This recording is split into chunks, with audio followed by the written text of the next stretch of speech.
lastly, Mr. Triveda. A round of applause. May we invite them to please come forward and join us here on stage as we proceed with the awarding of certificates to our valued cooperating teachers. Thank you very much. May we respectfully request our recipients to come forward as your names are called.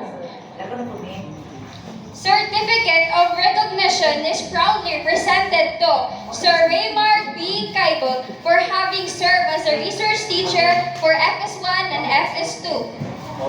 For also serving as a cooperating teacher for teaching internships, given this day, 20th day of March 2026. Signed, Dr. Lloyd C. Hunahunan, Department Chair, and Sir Ariston O. Ronquillo, Campus Director. A round of applause, please.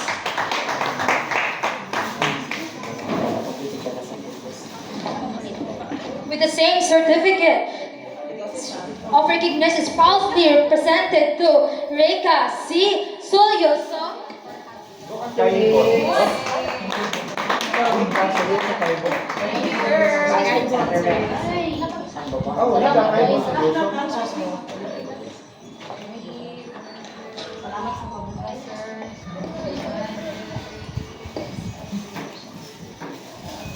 Ma'am Darlene D. Mantong. A round of applause, please.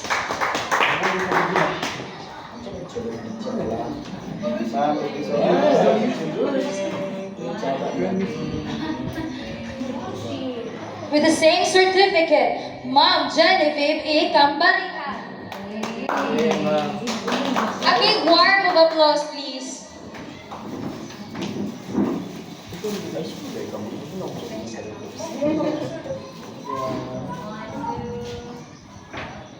With the same certificate is proudly presented to Ma'am Crystal Eliza P. Kaibot.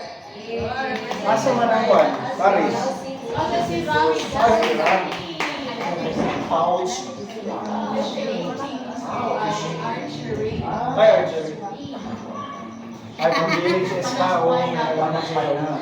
Another set of certificate of recognition is proudly presented to Maria Lisa T. Banona for having served as a resource code head for FS1 and FS2. And for serving as a cooperating school head for teaching internship. Given the 17th day of March 2026, signed, Dr. Lloyd C. Hunahunan, Department Chair, Ariston O. Ronquillo, Campus Director.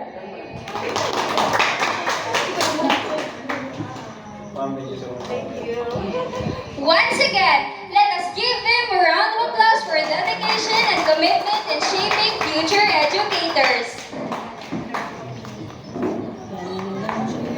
Our journey would not be complete without hearing from the person. Sorry? Kalma lang, kalma.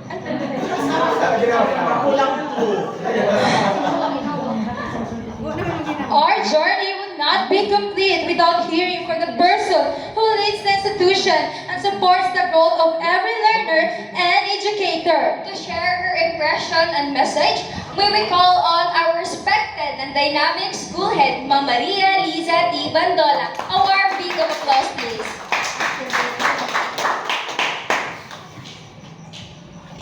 Pleasant afternoon, everyone, especially to our partner in the DepEd, Dr. Lloyd, Dr. Janvel, Dr. Ryan, si Dr. Dr. Golen, and Dr. Terja. Welcome to Quezon Heights. Thank you for the effort. Actually, during the time, the recognition given to us last January 2023. Thank you so much for recognizing us as your partner in the CHED endeavor also. Okay, so this time, to all the interns, pleasant afternoon, and to the teachers, my companion, at Quezon Integrated School. Pleasant afternoon to all of us. And to Sir, our photographer, we have Sir Ande. Thank you, and sorry, gamay lang yung tanong because we are going to consider also.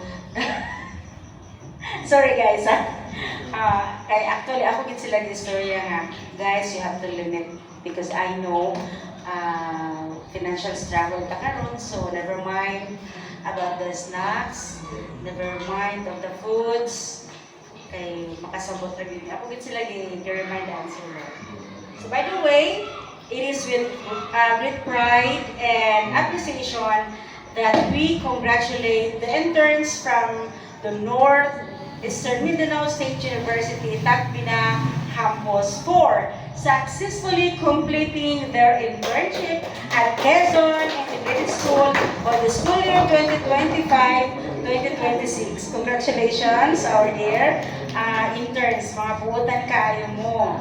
The culmination activity is a meaningful celebration of the hard work, diba? Mga bilar-bilar, your dedication and commitment that our interns have shown throughout their journey in the field of education.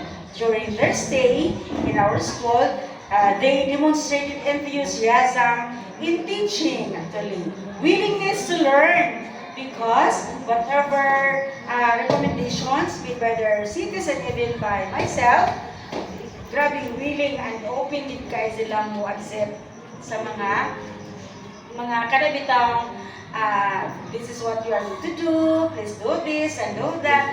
Oo. So, kuan kayo sila very positive. Oo.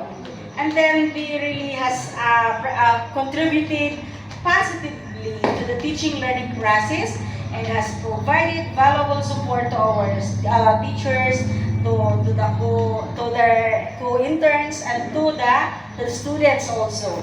And this activity also reflects the strong partnership, again, between NEMSO and Quezon Integrated School.